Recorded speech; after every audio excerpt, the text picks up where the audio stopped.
Bonjour et bienvenue sur Télé Goël dans votre magazine Si on sortait. Aujourd'hui on est à l'office de tourisme de Lens car c'est à Lens que se prépare un grand temps fort autour du jazz et c'est Frédéric Mustard de l'association Jazz sur les Terris qui va nous en parler. Alors, suivez-moi.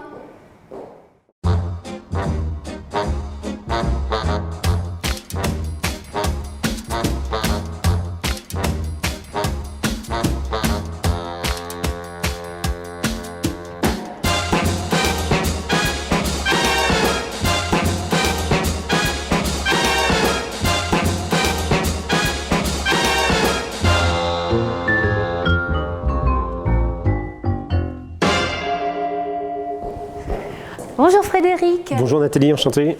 Enchanté, on est bien installé ici dans l'office de tourisme de Lens, sur des beaux canapés. Oui, c'est super, on a été accueillis pour cette interview ici. Parce que Lens, c'est quand même une ville symbolique du jazz, on va le dire. Hein. Oui, Lens, c'est non seulement la 15e agglomération française, mais c'est aussi donc la capitale culturelle des cités minières, hein, c'est chez nous. Et c'est aussi la ville de René Gilson, qui aimait beaucoup le jazz, et de Michel Graillet en fait. Donc un pianiste qui a joué avec surtout Chet Baker. Et pour parler de l'actualité de l'association, donc il a joué aussi avec Ricardo Delfra et Christian Vander dans Magma dans les années 70. Alors avant d'en parler de cette programmation de l'association Jazz sur les Terris, Frédéric, est-ce que tu peux présenter cette association, un petit historique ? Bien sûr, donc je suis le secrétaire de Jazz sur les Terris. C'est une petite association, mais on travaille peut-être depuis 20 ans dans la région. Au début, ça s'appelait What a Flash. On a organisé des concerts de jazz il y a 20 ans. D'abord à la cantine, c'était un café, un restaurant au rez-de-chaussée. À l'étage, il y avait une salle vide et on organisait un concert peut-être une fois par mois là-bas, au début des années 2000. Et ensuite, on a eu un partenariat déjà dans 2003-2004 avec la mairie de Lens, où ils nous donnaient une salle et puis un petit budget artistique et un budget technique. On organisait peut-être un concert tous les mois ou tous les 2 mois, je ne me souviens plus. Donc on a dû commencer il y a une vingtaine d'années. Et puis à la suite de What a Flash, Jazz sur les Terris est né peut-être en 2013 et on a organisé des concerts de jazz à Lens. Alors avec des grosses têtes d'affiches. Avec des musiciens connus, oui. On a Ricardo Delfra, oui, le contrebassiste de Chet Baker. Chet Baker, voilà.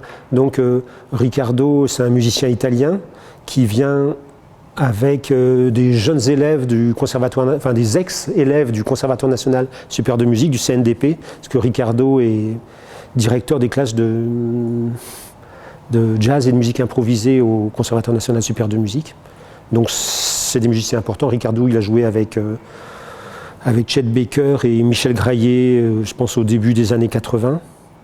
Pendant une dizaine d'années, puis ensuite, et même avant il a enregistré des films à Cinecittà, genre La Cité des Femmes et des choses comme ça. C'est un contrebassiste historique un peu, et c'est quelqu'un de merveilleux, donc il vient avec quelques anciens de ses élèves du Conservatoire national de musique, et donc ils viennent jouer un morceau qui nous touche beaucoup, pour un disque qui nous touche beaucoup, qui s'appelle Moving People, ça veut dire, Moving People, c'est les déplacés, les migrants en fait, voilà. Alors il y aura des artistes internationaux dedans. C'est Ricardo et des anciens élèves, c'est pas des musiciens new-yorkais qui coûtent un peu plus cher que les musiciens avec qui il vient. Mais Ricardo a toute une tournée, il doit tourner peut-être 4 ou 5 jours d'affilée avec cette formation. Donc ça c'est le 7 novembre à 20h à la médiathèque. À la médiathèque, voilà, on est très heureux de développer les partenariats avec la médiathèque depuis longtemps.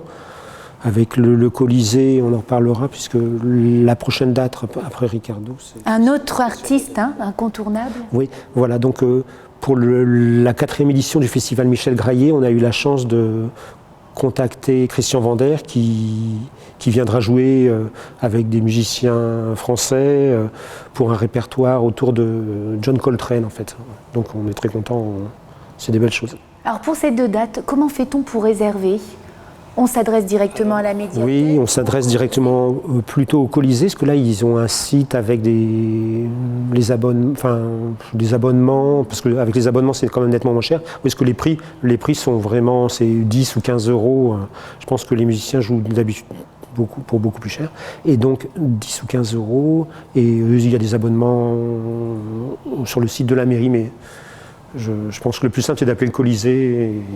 Ils sont charmants pour traiter ces choses-là.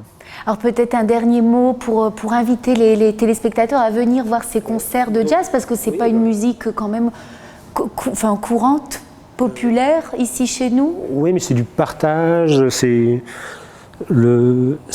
pas courant chez nous parce que ça existe quand même. Il y a What a Flash, on a été un peu à l'origine d'un festival qui s'appelle Tout en haut du jazz, qui regroupe les villes qui font partie de droit de cité ou culture commune. Et donc la musique de jazz, ça a toujours existé dans la région. Il y avait le Hot Club de Lens ou des choses comme ça. J'ai joué, je sais pas, dans des ateliers, l'atelier régional de musique dans le coin il y a 30 ans peut-être, ou plus, 40 ans peut-être. Et donc la musique, elle existe, il n'y a pas de frontières, quoi. C'est comme les Moving People, ça existe partout. Et puis c'est aussi une manière de parler des cultures, des cultures locales qui sont un peu des cultures marginales, qui est des grands-parents polonais ou des parents polonais, ou dans ma famille les gens sont yougoslaves, slovènes, il y a des Italiens, les gens viennent de partout, chacun écoute sa musique, chacun mange sa nourriture, donc le jazz, ça fait partie de ces choses-là, c'est du partage. On espère qu'on accueille bien les gens, la technique est superbe avec le soutien de la ville de Lens, et puis les musiciens sont contents de venir, il y a une belle écoute. La petite cave de jazz de la médiathèque, c'est une jauge de 100 personnes maximum, 80-70 personnes. Donc ça va très bien à des concerts de jazz, il suffit de venir. Ok, très bien. Et puis sinon 600 personnes au Colisée pour l'avenue de Vendère, donc n'hésitez pas, j'aurais dû apprendre le numéro des réservations par cœur, parce qu'il faut venir au Colisée, 600 personnes j'espère. Très bien, nous on note ces dates, on sera là. Encore merci Frédéric, on y sera. Nous on se donne rendez-vous à une exposition qui a déjà commencé, ça se passe au Mémorial 14-18 à Notre-Dame de Lorette et ça s'appelle Raconte-moi 14-18 en BD. Allez, tout de suite le reportage.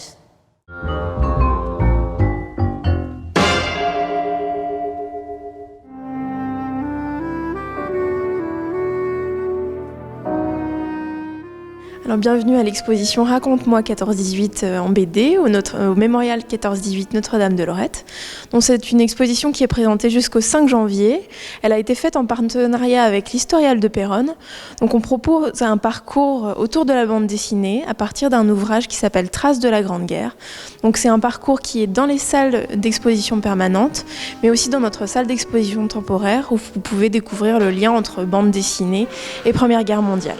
Et donc pendant les vacances de la Toussaint, nous proposons notamment des ateliers et des rencontres. Donc le samedi 26 octobre, on a la rencontre avec Jérémy Monchot qui a travaillé autour de l'ouvrage de La Demoiselle de Wellington.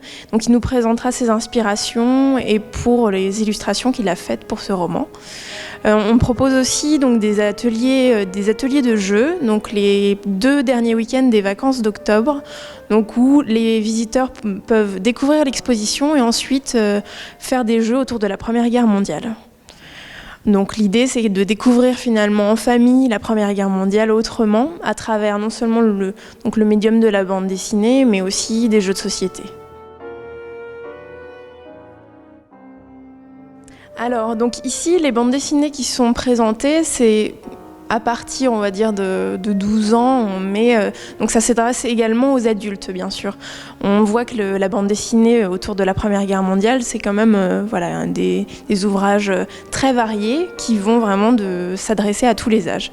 Donc, et notamment dans notre boutique au Mémorial 14-18 actuellement, on a une grande sélection de bandes dessinées autour de la Première Guerre mondiale.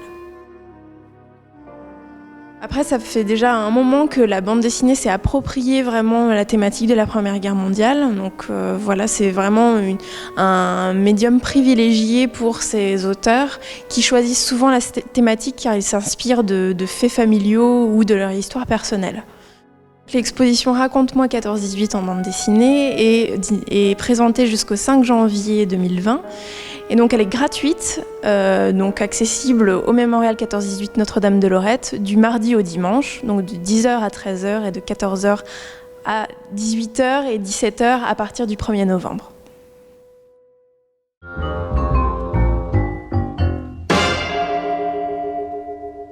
Voilà, votre magazine Si on sortait, c'est terminé pour aujourd'hui.